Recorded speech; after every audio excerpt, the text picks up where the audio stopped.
Oke, terima kasih. Mas Ariel, Anda ditunggu semua orang dari tadi.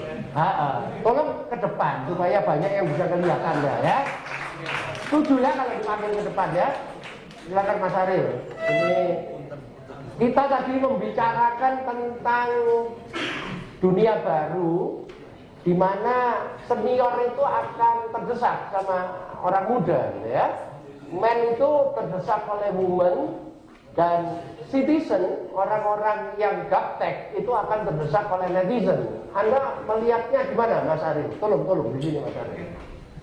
Kalau Anda lihat dari sisi musik sendiri, apakah betul youth, women, netizen itu akan mempunyai peranan yang makin membesar? Kalau saya bilang sih nggak bisa dipukul rata mungkin ya. Jadi bisa jadi akan tergeser, bisa jadi juga nggak. Soalnya kalau tadi saya dengar soalnya pas Bapak lagi ngobrol tentang bagaimana perilaku orang yang suka istilahnya menggunakan internet sama yang tidak gitu. Kalau saya bisa lihat istilahnya penggunanya antara musisi yang suka menggunakan internet dengan yang tidak ada perbedaan gitu. Nah, sedangkan kalau masalah kayak akan tergeser itu kan ada lagunya yang masuk RBT kan sekarang? Ada. Sudah laku banyak sekali. Alhamdulillah. Kalau citizen itu kan beli DVD, beli apa. Kalau netizen itu kan digital kan.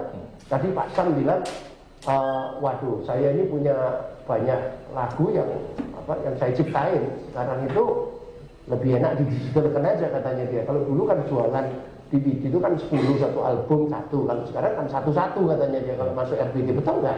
Ada fenomena kayak gitu ya? Iya, kalau itu sih.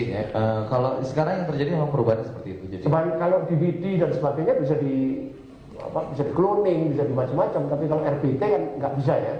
Jadi ada pergeseran dia bilang dari citizen ke netizen. Kalau netizen ini makin lama makin banyak, nanti semuanya kan udah jadi digital product kan, musik gitu kan. Akhirnya gitu. Bagaimana Anda melihat ini? Bagaimana saya melihatnya? Sejauh ini tidak ada yang mengganggu, tapi malah ada banyak keuntungan yang lebih banyak. Cuman ya sejauh ini sih itu. Saya bingung dengan pertanyaannya tadi gimana saya melihatnya. Nah ini akan Anda lihat apakah benar ada pergeseran, makin lama makin besar ini pengaruh digital musik ini. Yang di sini kan belinya DVD, keping dan sebagainya. Ini bisa dipalsu dan sebagainya. Jadi para musisi itu semua bergerak ke sini. Karena nanti cara beli musik itu kan digital semua kebanyakan. Tapi masih tergantung, Pak. Karena kalau ada beberapa yang di antara kami gitu, ada yang memang kalau istilahnya mengejar uang gitu, jadi semuanya bikin single gitu, satu single keluar jadi langsung lempar ke pasaran. Tapi ada juga yang masih memegang teguh istilahnya kita mesti punya album, karena dari album ada jati diri gitu. Kalau satu lagu ya cuma lagu aja, kalau album ada diri. Dibajak juga nggak apa-apa ya. Ada yang kayak gitu pendapatnya juga nggak. Jadi masih makanya tadi tergantung masing-masing. Sedangkan kalau lagu-lagu lebih lagu yang anak muda atau lagu-lagu yang di selera orang tua? Sejauh ini ya kalau saya pas lagi membaca data penjualan itu hampir sama. Cuma kalau lebih ngebum yang anak muda pasti. Cuma kalau yang orang tua itu lebih terselubung jualannya, tapi jumlahnya hampir sama sebenarnya. Iya. Tapi lagunya sendiri bertema ke orang tua. Sama. Yang bertema apa sendiri kayak lagu-lagu zaman dulu juga itu masih. Selera orang tua itu yang kayak apa ya? Orang tua mungkin yang widuri. Itu masih lagu juga ya? Masih. Terus kalau ini lagu-lagu peranan wanita itu keliru terus wanita ya.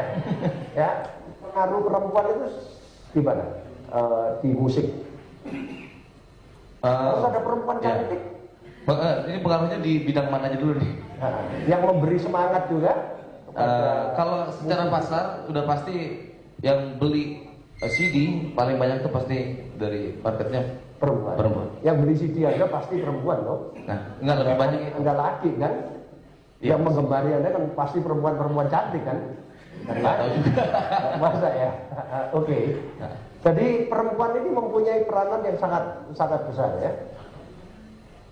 Kalau buat industri, buat saya sendiri ya, maksudnya di penjualan album saya sendiri. Industri musik secara keseluruhan memang sejauh ini sih begitu. Karena kalau kebanyakan kalau saya lihat sendiri laki-laki dia lebih apa ya, dia lebih pasti lebih memilih itu musiknya. Maksudnya lebih idealis biasanya, nggak yang mainstream.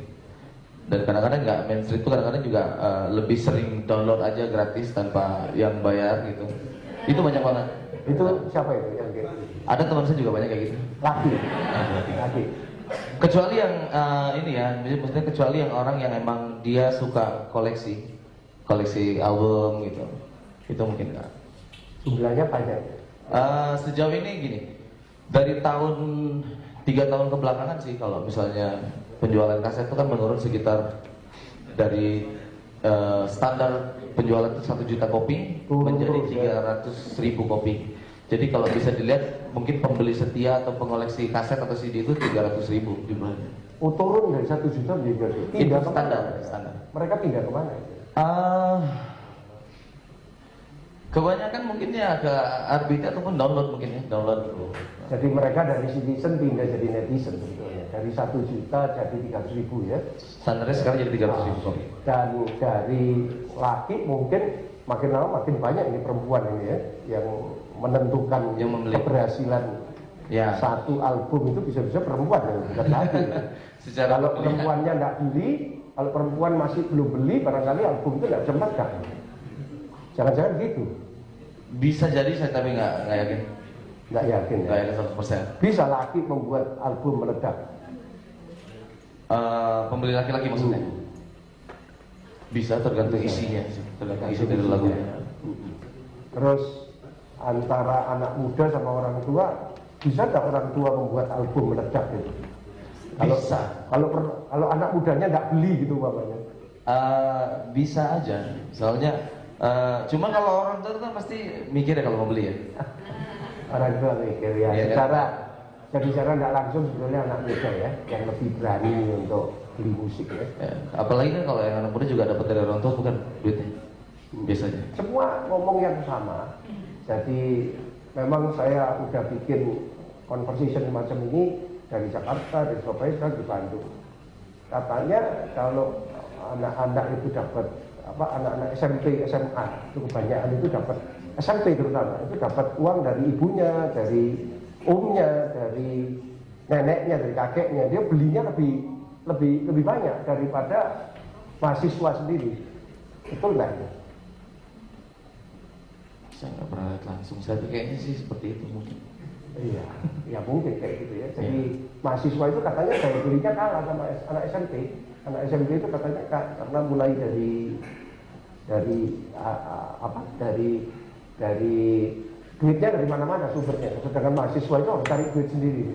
Apalagi kalau sudah mulai kerja. Dan banyak yang mesti dibeli kali ya. Kalau mulai first jobber, mulai merit itu mulai kebutuhannya banyak, mulai hati-hati.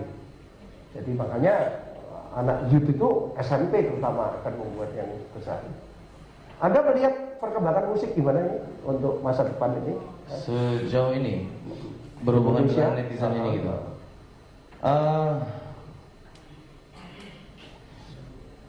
Apa ya? Sejauh ini sih perkembangannya bagus karena tadi masyarakat citizen menuju netizen.